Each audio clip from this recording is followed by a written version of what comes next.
Polos anos, eu creo que polos anos 60 foi cando empecé a publicar en La Noche, que era estaba dirixida por Borobó e de alguma maneira quería, non? Que os rapaces novos pues, empezaran tamén a escribir, non? Pero tamén, ao tempo, daquela, os únicos canles casi que había, non? Para poder facer algo de traballo cultural eran os canles, vamos a chamarlle, do SEU, non? O SEU, que era o Sindicato Español Universitario, pois, bueno, de alguma maneira, xa daquela era o SEU, digamos, un pouquiño floxo, nas cuestións do control, vamos a chamarlle ideolóxico, e permitía unha certa liberdade, polo menos dentro de determinados esquemas, non? Para escribir tamén nas revistas que editaba el, non? Cambiaron bastantes cousas, cambiaron moitas cousas, evidentemente, non? Por unha parte, a liberdade, non? Evidentemente, sabíamos perfectamente que cousas se podían decir e cales estaban bordeando xa os límites do impublicable e incluso do que era punible, non? Desde o punto de vista das leis daquel momento. Hoxe hai unha liberdade prácticamente total para elixir temas e escoller do que un quere falar e do que un quere traballar. De todas maneiras, aquelo tiña un certo carácter ilusionante, non? Porque, aínda que estábamos limitados, sabíamos que ara onde íamos moi ben, de alguma maneira tiñamos moi claro que metas tiñamos que ir conquistando pouco a pouco, non? En ese sentido, creo que era unha época como máis ilusionante, polo menos a min é a idea que me dá cando a comparamos ca actual, non? Porque a situación actual está como xa moi establecida en uns cánones moi concretos, a xente eu creo que perdeu un pouco esa ilusión, ese elemento de risco, non? Que tiña o traballar naquela época. Hoxe é todo como moito máis fácil, non? E, polo tanto, moito máis fácil neste terreo, non?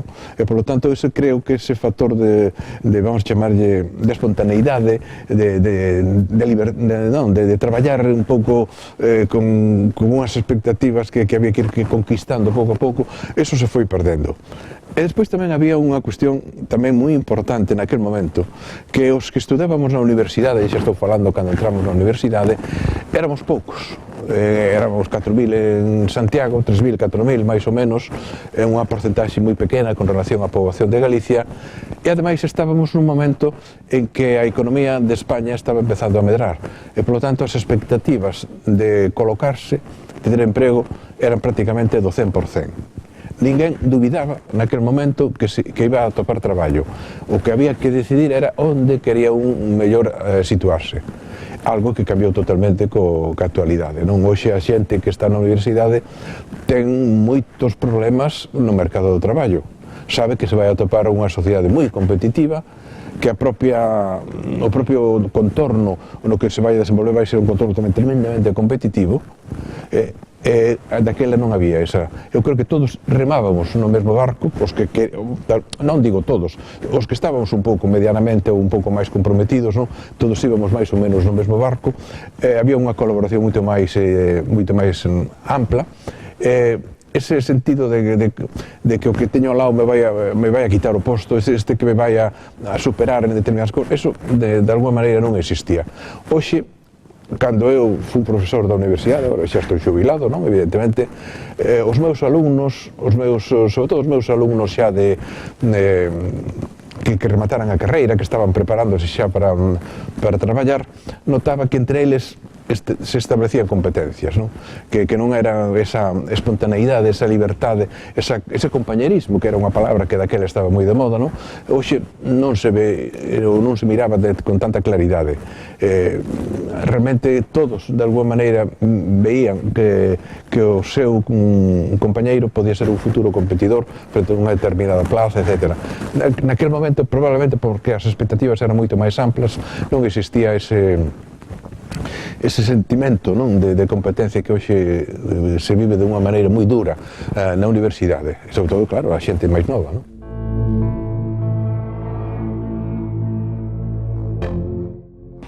estamos mellor no sentido de que coñecemos moito máis, non? Nese sentido, eu cando comecei a traballar na edafoloxía, que é o estudo dos solos, non? En definitiva, era como, podo dicir, a segunda xeneración, ou casi a primeira xeneración de edafólogos que se formaban en Galicia. Tiñamos dous mestres, non? Primeiro Muñoz Tabodela, despois Guitián Ojea.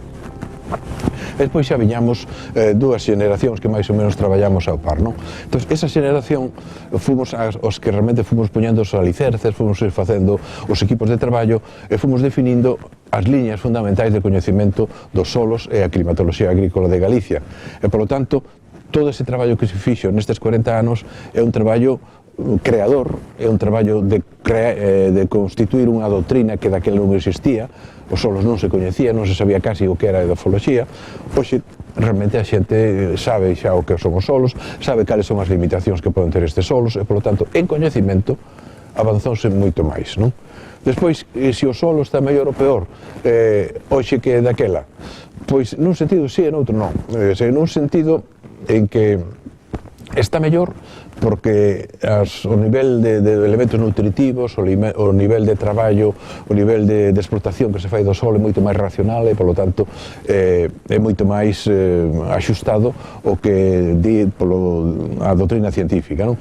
Pero, por outra parte, a presión que teñen os solos para producir cada vez máis tamén está creando problemas que daquela non existían. A contaminación é algo que realmente empezou non só a coñecerse, senón a ser algo importante e serio a partir dos anos 80 pola presión, pola exixencia de que os solos foran cada vez máis productivos. E, por lo tanto, mellorouse en moitos aspectos, pero tamén fomos a peor noutros. En relación co clima, o clima realmente non variou, ou variou pouco, non? O variou no sentido de que chamamos do cambio climático, non? Quer dicir, que se falamos de que cambiou o clima, cambiou, pois eso, en decenas ou casi centenas de anos, cara a unhas temperaturas máis cálidas, etc., non? Eso creo que non sería un motivo de comparación. Sin embargo, sí, o que sí podemos dicir é que tamén se sabe moitísimo máis sobre o clima do que daquela sabíamos. Daquela prácticamente había, non sei, 40 ou 50 estacións meteorolóxicas por toda Galicia, ou xa hai centos delas, a capacidade que hai de procesar os datos é infinitamente superior ao que tiñamos daquela, e, por tanto, coñecemos non só as características climatolóxicas de Galicia desde o punto de vista estático, sino sobre todo a dinámica, o porqué cambia o tempo, ou porque hai determinados fenómenos que inciden directamente no clima. Eu creo que nese sentido adiantouse moito, ou moitísimo, sobre os anos 60, que era cando empecé eu a facer meus primeiros traballos, a miña tese de doutoramento sobre estas cuestións. Sí, vamos, o cambio climático, curiosamente, eu na miña tese de doutoramento, no ano 64, que foi cando empecé con ela, no 67 foi cando leín, tiña un estudo, unha gráfica das temperaturas da Coruña de 30 anos, donde demostraba estadísticamente que había un incremento da temperatura. Daquela non se falaba de cambio climático, nin eu falaba de cambio climático, nin eu, por suposto, non? O único que constataba que as temperaturas, cando se analizaba nun período de 30 anos, iban subindo dunha maneira estatísticamente significativa. Hoxe sabemos que aquilo é cambio climático, que aquilo era cambio climático, aínda que non tiñamos aínda a conciencia de que estábamos nese proceso. Empezamos a coñecer que estábamos a falar de cambio climático a partir dos anos 80. Eu creo que cando eu dirixía a revista Braña, que era unha revista, un boletín da Sociedade Galega de Historia Natural, foi, por certo, das primeiras revistas que empezaron a escribir de ciencia en galego, non? Nos anos 80, pois tamén ali reproducíamos un traballo internacional donde sí se falaba xa de cambio climático.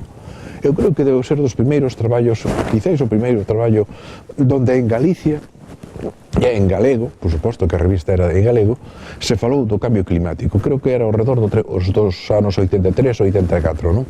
Despois xa moito máis tarde xa nos anos 2000, xa con proxectos xa específicos para determinar en que medida o cambio climático estaba ou non incidindo en este país, pois xa se poido demostrar non só por min, os meus traballos, sino por moitos máis, por un equipo moito máis amplo, non?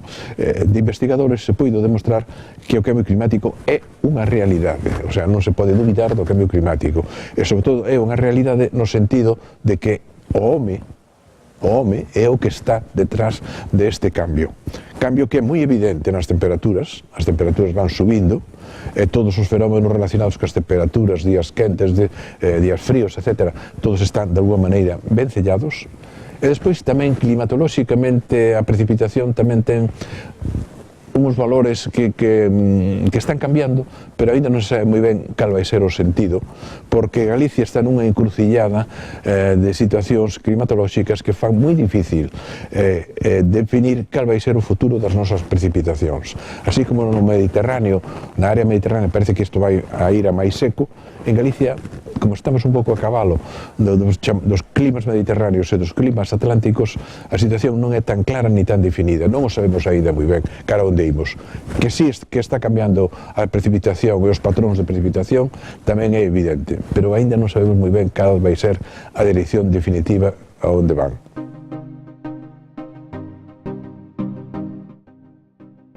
Eu creo que nese sentido o abandono do rural probablemente non influye demasiado no solo, ou se acaso influye positivamente no sentido de que esa presión de que falaba aí un momentiño de un exceso de fertilizantes, un exceso de mecanización.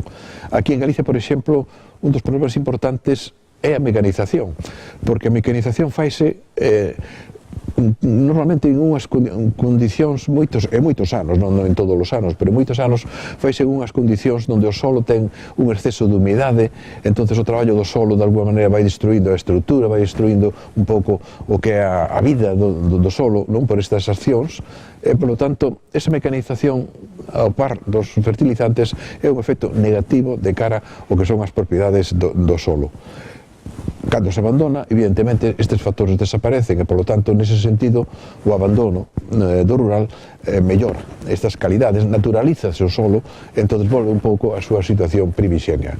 Entón, nese sentido, eu diría que sí, se pode pensar que o abandono, que fundamentalmente é un proceso moi grave para o medio rural galego, desde o punto de vista do solo, non é tan dañino, non?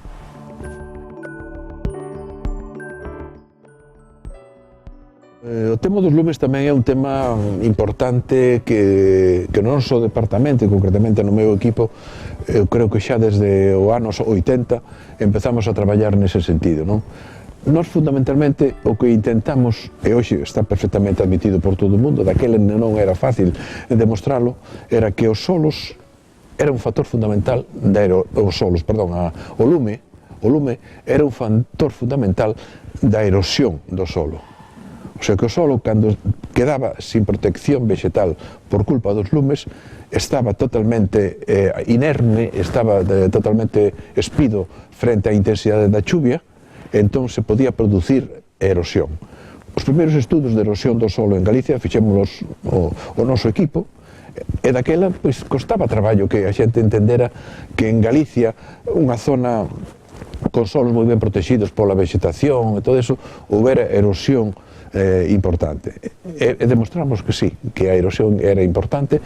Hoxe xa ninguén o dubida, hoxe vemos que precisamente cando como este ano, non? Cando hai incendios, unha das primeiras medidas que se toman é botarlle unhas, por exemplo, palla desde os helicópteros para protexer o solo da erosión. Hoxe é algo totalmente aceptado.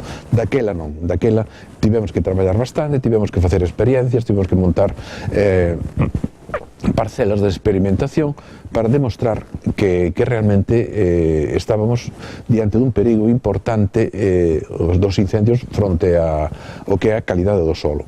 Pero, claro, non é o único problema, ese é o problema que nos interesa máis a nós, o problema onde de alguma maneira tivemos un protagonismo especial, pero claro, tamén daquela xa traballábamos moi en colaboración, por exemplo, con grupos de forestais de Lourizán, e a problemática do solo, a problemática xeral do incendio, foi algo que nos preocupou, foi algo no que fixemos traballos de divulgación, traballos, digamos, de reflexión, xornadas de estudo, etc. Eu creo que xa desde os anos 80 estamos un pouco nesta guerra de crear cultura en torno á necesidade de que en Galicia o home deixe de actuar, porque en definitiva é o home o que está actuando como elemento desencadeante dos incendios forestais.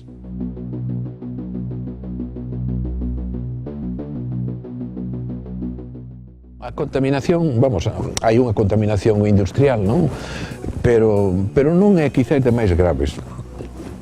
Desde o noso punto de vista, a contaminación máis grave nas augas interiores é o que lle chamamos a contaminación difusa, porque é unha contaminación que se produce en moitos puntos, basicamente por actividades agrarias, os plaguicidas, os fertilizantes, que se botan en moitísimos puntos, o xurro, o purín, o purín que se está botando en moitos puntos, que polo tanto cando chega aos ríos chega por moitísimos puntos, non é o mesmo que cando unha industria contamina. Normalmente cando contamina unha industria ten un tubo por onde sae a contaminación. Entón, aí é máis fácil o control, porque hai dous controis. Un, vamos chamarlle legislativo, hai un canon de vertido, hai que pagar polo que un este contaminando, e ao mesmo tempo ali mesmo pode situarse unha estación depuradora.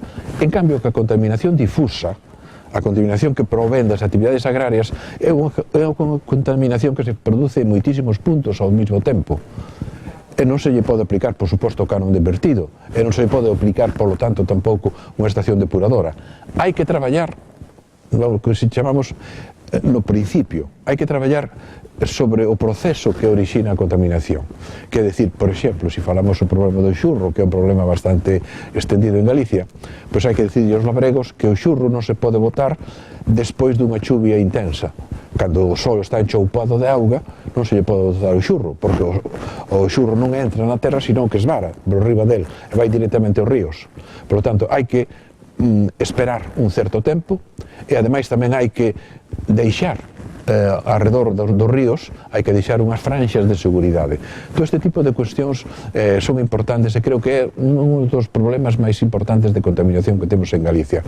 É unha contaminación silandeira que non se ve, que só en determinados momentos de repente hai unha mortandade importante de troitas, non? Porque, bueno, alguén que se lle escapou a man limpou a cisterna de xurro, mellor ali directamente nun regato, pero ao par destes fenómenos puntuais, hai unha contaminación silandeira que se vai producindo pouco a pouco como consecuencia de actividades, non é que sexan, vamos a chamarlle, de todos os días, que nas explotacións se estea producindo este problema, pero é un problema bastante generalizado e bastante importante, e do que evidentemente tamén se ten unha conciencia de que hai que atallar de alguma maneira, non? Vamos a ver, a publicación científica en galego é pequena, non? É pequena realmente. Eu creo que se publicaba máis en galego polo mundo científico nos anos 80, nos anos 90, que na actualidade. A razón, porque neste momento hai unha presión moi forte para que o investigador que se está preparando ou que está de alguma maneira promocionándose publique basicamente en inglés, non? A gran competencia que ten o galego como vehículo de transmisión da ciencia non é o castelán. En algúns aspectos pode ser o castelán, pero basicamente é o inglés, porque hoxe prácticamente a maioría das investigacións procúrase que se fagan en revistas de ámbito internacional, non? Pero eso non quere dicir que non se teña construído xa un vocabulario, un léxico científico amplo. Os diferentes colectivos profesionais se preocuparon bastante de eso. Temos un bagaxe xa moi importante de léxico científico que nos permite en este momento non ter ningún problema no momento de transmitir calquer idea, calquer feito, calquer experiencia, calquer estudo. O problema non é do léxico, o problema é un pouco do contexto en que se move a publicación científica, que cada vez ten máis presión para facelo en revistas internacionais. Eu estou na Comisión de Terminoloxía e de Lexicografía da Academia Galega, e ali, claro, estou precisamente para tratar basicamente o léxico científico. E, bueno, que sí, temos aínda que ir construindo, ir mellorando, non?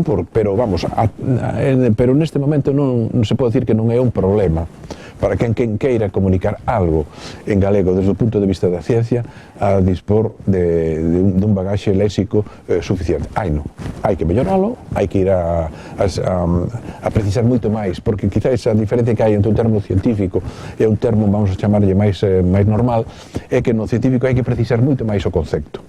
Non é unha cousa que non basta mellor con concentrar a idea e buscar un exemplo ou varios exemplos coloquiais, non? Aquí hai que precisalo máis porque hai pequenos matices que desde o punto de vista científico moitas veces hai que telos moi en conta a hora de definir un léxico particular, non? Eso é, digamos, un traballo de moitos anos, pero que, de alguma maneira, traballa xa sobre algo que está aí, sobre un corpus importante de verbas galegas que, de alguma maneira, son equiparables casi neste momento aos do castelán. Eu creo que sí, que se pode decir que o léxico científico galego é equiparable ao do castelán. Bueno, o portugués axuda, pero eu diría que realmente o mundo onde temos que movernos e desenvolvernos no léxico científico é o mundo románico. Todas as linguas románicas son as que sirve. Sirve o portugués, pero sirve o francés, sirve o catalán, sirve o italiano, non? E todas elas son necesarias. Pode poñer un exemplo que foi quizás dos primeiros que houve nesta cuestión, que é un exemplo ademais da miña propia especialidade. Nos anos 80 había unha tendencia de hipergaleguismo de definir o solo como chan. A xente falaba de chan. E ainda hai algunha publicación actual que ainda sigue recollendo esta idea, non? Entón eu, precisamente por esa comparativa con todas as linguas romances, non? Con todas as linguas romances, veía que chan non tiña nada que ver, que chan é o que pisamos, non? Chan é o vende plano, non é o solo que se pisa, pero non é o solo, non é a terra que cultivamos, non é a terra que produce determinadas cuestións. Entón, o solo dos edafólogos non é o chan. Entón, eu falando con Antón Santamarina, propúxenlle facer un artigo, fixemos ao final un artigo para a revista Braña, onde propoñíamos claramente que a alternativa do estudo dos edafólogos, da ciencia, era o solo e non o chan. E para iso, basicamente, botamos man do portugués, evidentemente, pero botamos man de todas as linguas romances para ver un pouco cal era un pouco o substrato etimolóxico que debíamos ter en conta para definir a esta verba. Isto foi nos anos 80 e pouco, non? E daquela xa se ten traballado moito neste terreo. E nese sentido, o portugués, volvendo á pregunta inicial, axuda moito, e temos moito paralelismo, e incluso pode haber algunhas verbas que podemos importar totalmente sin varialas do portugués, pero nunca con exclusividade. Sempre hai, digamos que cando traballamos en lexicografía ou terminoloxía, sempre temos diante todas as linguas romances, incluso, claro, tamén o inglés ou o alemán ás veces, porque necesitamos para algunhas verbas ter tamén cales son os conceptos e as expresións en outra, pero fundamentalmente son as linguas romances as que utilizamos como elemento de referencia. Bueno, eso para min é unha auténtica aberración, vamos, é un complexo de inferioridade de alguma maneira, o que se está traducindo aí. Eso é algo que xa na época, vamos chamar, das Irmandades da Fala, había tamén as dúas tendencias, non? Que decían, bueno, o galego sirve moi ben para a poesía, sirve moi ben para o coloquio, cos labregos, que a xente do común, pero non sirve para a literatura, vamos chamarlle, dunha certa calidade, non? Eso xa se rompeu nesa mesma época, non? Porque xa empezou a haber xente, como era o don Ramón María Ayer, o astrónomo Ayer, Parga Pondal, xente, sobre todo, dos seminarios dos galegos, que, Filgueira, non? Que demostraban que o galego era unha verba, era unha lingua que podía perfectamente utilizarse para a expresión científica. Hoxe xa iso non o dubida ninguén medianamente culto. Por lo tanto, me parece unha auténtica aberración que se estableza esa parcelación, non? De temas en función para o galego ou para o castelán. Eu creo que tiña que haber unha liberdade total de elección porque hai unha capacidade total de expresión tanto en castelán como en galego para calquer tema, non? Por lo tanto, absolutamente en contra de esa... Eu creo que se hai polémica é porque non hai coñecemento detrás de o que se di. se houbera un mínimo coñecemento, se houbera unha mínima cultura do que significa o galego ou calquera outra verba nese sentido, eu creo que era un tema que se disolvía como azúcar na auga porque non ten ningún contido, non ten ninguna razón de ser, non?